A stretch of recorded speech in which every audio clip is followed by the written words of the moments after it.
Hello everyone. आज हमारा MPPSC paper 3 का जो मेंस है, पार्ट बी, उसका एक तीसरा लेक्चर है जिसमें हम बात करेंगे सूक्ष्म जीव के अंतर्गत प्रोटोजोआ और वायरस के बारे में। तो सबसे पहले मैं आपको क्वेश्चन दिखा देता हूँ कि इस टॉपिक से कौन से क्वेश्चन आ सकते हैं आपके एग्जाम में, मेंस में।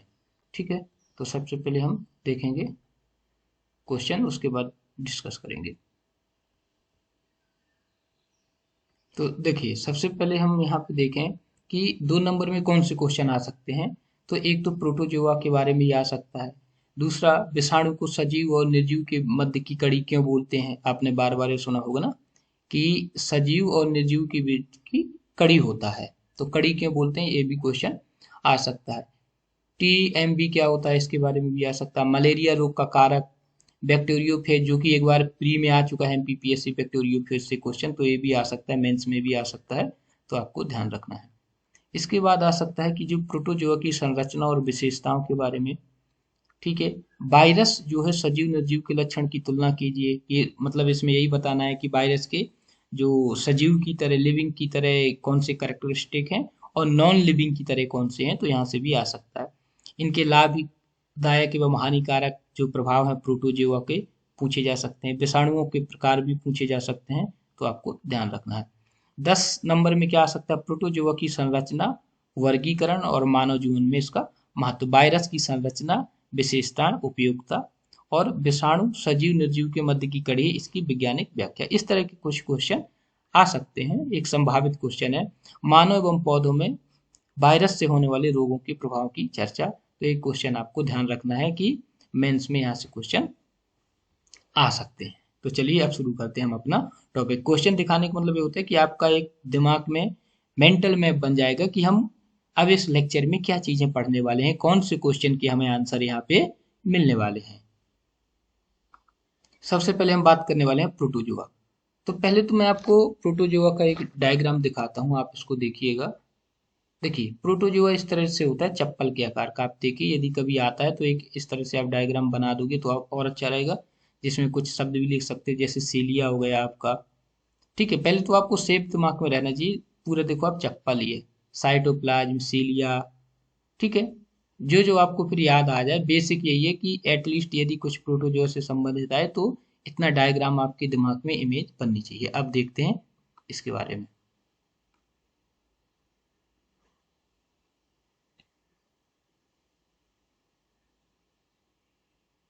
देखिए, सबसे पहले हम बात करेंगे कि प्रोटोजोआ जो है, सबसे पहले किसने इस शब्द दिया था। तो गोल्डफस, गोल्डफस ने इस शब्द को दिया था प्रोटोजोआ। और जो 5 किंगडम होते हैं उनमें से प्रोटिस्टा किंगडम के अंतर्गत आता है। आपको इसको भी याद रखना, प्रोटिस्टा के अंतर्गत आता है 5 किंगडम में जो प्रोटोजोआ है। इसकी संरचना के बारे में बात करेंगे तो यूनिसेलुलर है, यूकारियोटिक यूनिसेलुलर। ठीक है, यानी यूनिसेलुलर यूकारियोटिक यानी बहुत छोटे हैं, सूक्ष्म एवं प्राचीन, माइक्रोस्कोपिक एवं प्रिमिटिव ऑर्गेनिज्म। तो आपको क्या क्या यहाँ पे याद रखना है, किसने शब्द दिया, गोल्डफस ने। किस किंगडम के अंतर्गत आता है, प्रोटिस्टा। कैसा है, यूनिसेलुलर है, यूकारियोटिक है, अत्यंत सूक्ष्म है, प्राचीन है। अधिकांश जो है स्वतंत्र रूप में रहते हैं, कुछ समूहों में यानी फ्री लिविंग है, और कुछ जो है कॉलोनी या ग्रुपों में रहते हैं। पैरासिटिक, कुछ परजीवी होते हैं अन्य जीवों से पोषण, यानी पैरासिटिक की मीनिंग ये होती है जो अन्य जीवों से भोजन प्राप्त करे। तो प्रोटोजोआ कैसा है, पैरासिटिक इन नेचर, यानी भोजन दूसरे जीवों से प्राप्त करता है। तो ये इसकी क्या हो गई, सामान्य जानकारी हो गई।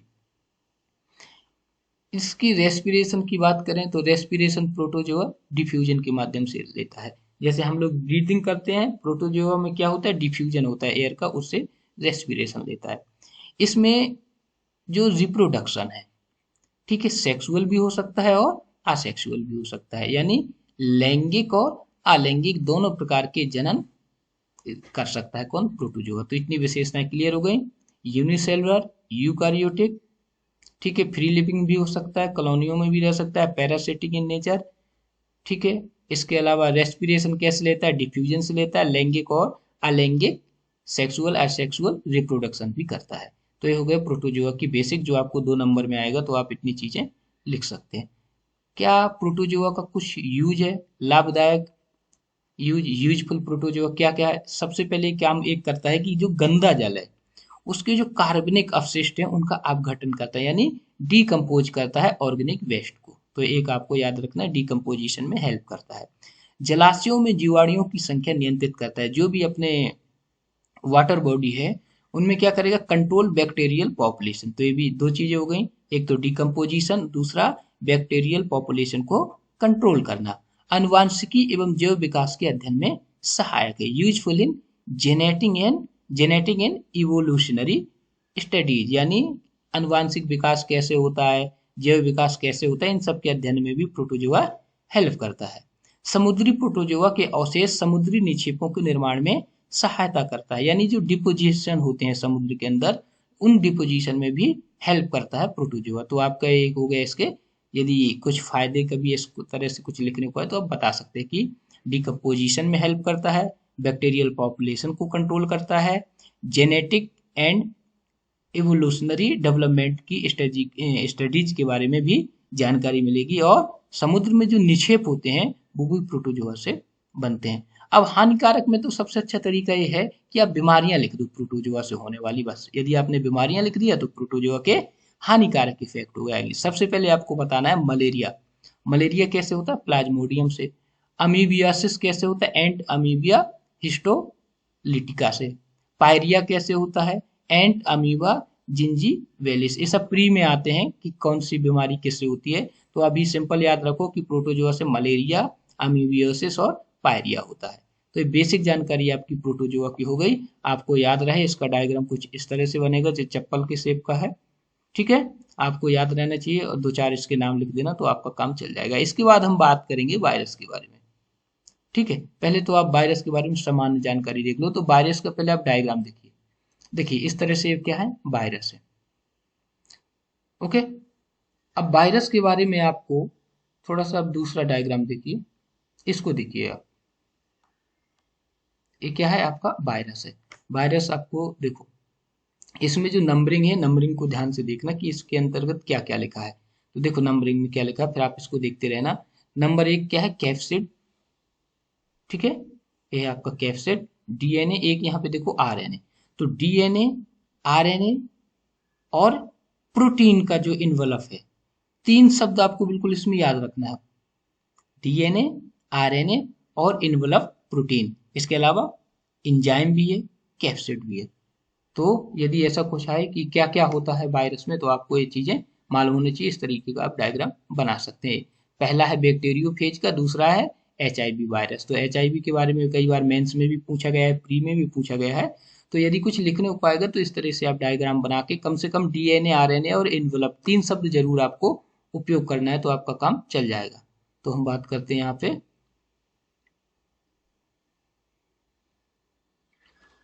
तो देखिए फिर वायरस के बारे में, सबसे पहले जो वायरस शब्द है आपका, ठीक है, वायरस शब्द जिसकी मीनिंग क्या होती है, विष, पॉइजन होता है। एक इसको याद रखो। दूसरा, किसने खोजा इसको, इवानोव्स्की ने खोजा वायरस को। सर्वप्रथम विषाणु की खोज इवानोव्स्की ने खोज की थी। इन्होंने तंबाकू का टीएमबी के अध्ययन से विषाणु का अस्तित्व सिद्ध किया था, यानी एक शब्द याद रखो, टीएमबी। ठीक, यहां से इन्होंने वायरस की खोज की थी।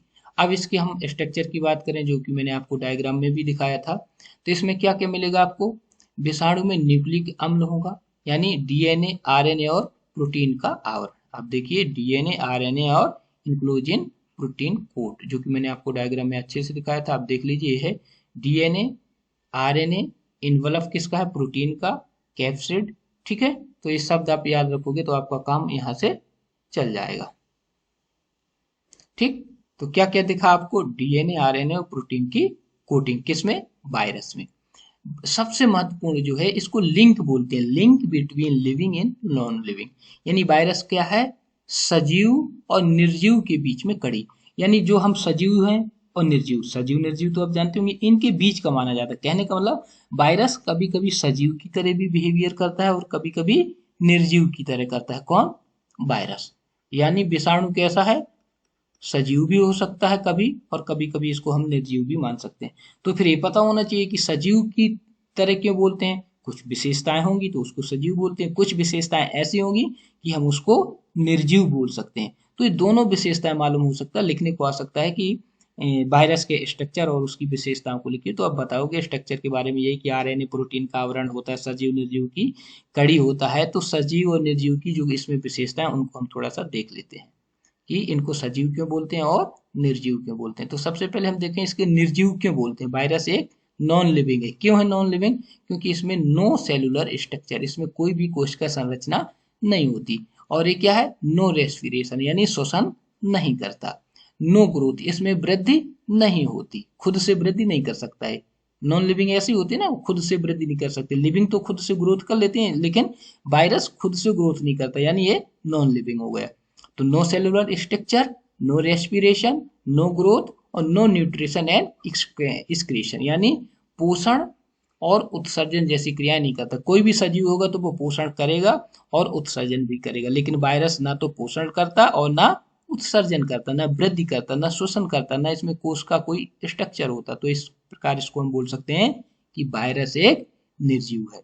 अब दूसरा हम बताएंगे कि वायरस सजीव है, इसलिए तो इसको सजीव निर्जीव की कड़ी बोलते हैं। अब कुछ इसकी विशेषताएं देखेंगे जो कि इसको सजीव बनाएंगे। वो कौन कौन सी विशेषता है?